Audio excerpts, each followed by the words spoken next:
All right, we're open for questions. Front row, Heather.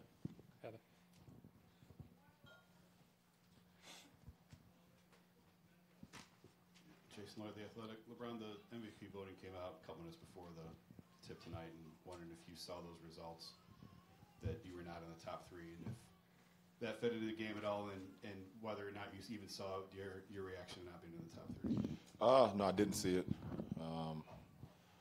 And what you gonna do about it at the end of the day? I mean, my only job is to try to be the MVP for this team every night. Put my teammates, put our franchise in position to be successful, and ultimately compete for a championship. Though, so for me, I know what I bring to the table. This league knows what I bring to the table. So it's for you guys to write about.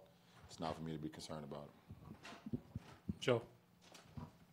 Joe Varden, Cleveland.com. Before the playoffs, you said you thought that you had enough to win a championship this year.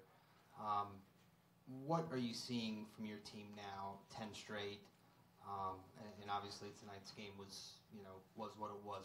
Where do you see this team right now? We just want to try to get better. I also told you we had another level, and you looked at me crazy. I told you that. I believe we got another level as well.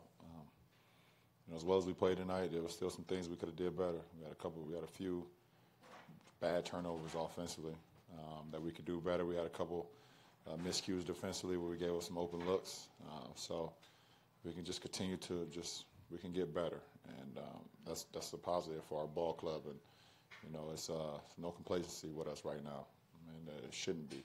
It's the postseason, but we like where we're headed in the direction we're headed right now. Dave. David Brenneman, ESPN. LeBron, even before the series started, Brad Stevens said that he felt like the Cavs had a perfect roster. That was before you're up 28 in Game 1, before you're up 50 in Game 2. What do you feel about the roster composition and the pieces that you have and what you are potentially able to accomplish with them? Well, I mean, that's a huge compliment, but there's no such thing for us. We don't have a perfect roster. We don't have a perfect team, but we can make up for mistakes, and we can make up for maybe some deficiencies that we may have because we communicate, we fly around, and we sacrifice one another. So, that could put us as close to perfection as possible, which you can't ever get to. But, our communication level, our sacrifice, what we give to each other every night, kind of covers that, kind of covers some of the faults that we may have, and with the faults that we do have, we try to get better and better at it. So we could be as great as we can be every single night. Middle right. You. Sorry. Jake Fisher with Sports Illustrated. LeBron, you said this team had another level, but now you've won 13 straight games in the postseason. Is this the highest level that you've played offensively in your career? I don't know. I'm a guy who lives in the moment, and our team is in a great groove, and I'm happy to be a part of that groove. So, at the end of the day, we want to try to put ourselves in position to win every game. That's the goal. And can you do that? Sometimes you come out with an L, but it's how you learn from those experiences that's going to help you off the next time. So we are in a good groove as a team, and we want to try to continue that going home. Left side. LeBron, Tom Lydon, Boston 25 News to your left here. Isaiah sat out the second half. Brad told us before you came out here that he's been dealing with an injury since last week. Can you sense something physically different with him through these first two games? I don't pay attention to those things, to be honest. I only pay attention to what's going on with our guys and how we can put, a lot of pressure on the opposing team. From IT to the rest of those guys. So, obviously we didn't see him in the second half. Marcus Smart started the second half, but, that was not our concern going into the second half. Our concern was not get complacent. Don't do what we did, in Game 1 in the third quarter here where we gave up, I think, 36 or something points, in that quarter and allowed him to get into a good groove. So, it's not my concern. Jared Weiss, CLNS Media Network.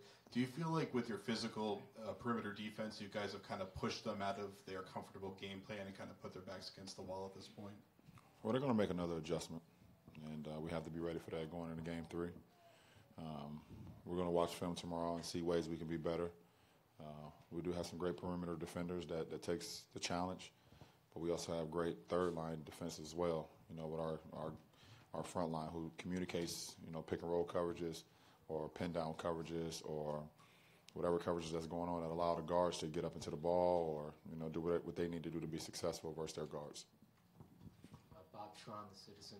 LeBron, Brad was saying one of the takeaways he took from the game was in the beginning of the fourth quarter, Kyle, a bunch of the veterans were out there, RJ, playing so professionally. Are you guys at a point where you're challenging each other, excellent veterans, making each other better? Well, absolutely. We had a veteran ball club. One of the oldest teams in the league, so we all push each other. We're here for one reason. When you sign up to be here, we're here to compete. We're here to sacrifice for one another. And if you're in garbage time or if you're in the crunch time, you need to be a professional. And, RJ's done that. Champ has done that. Channing is doing that. You see guys playing one round that has a huge, a huge piece for one round, but then the next round, certain things change. And guys just continue to stay ready. Guys continue to stay professional, and it's great to be in the locker room like that. Anything else? Derek, thank you.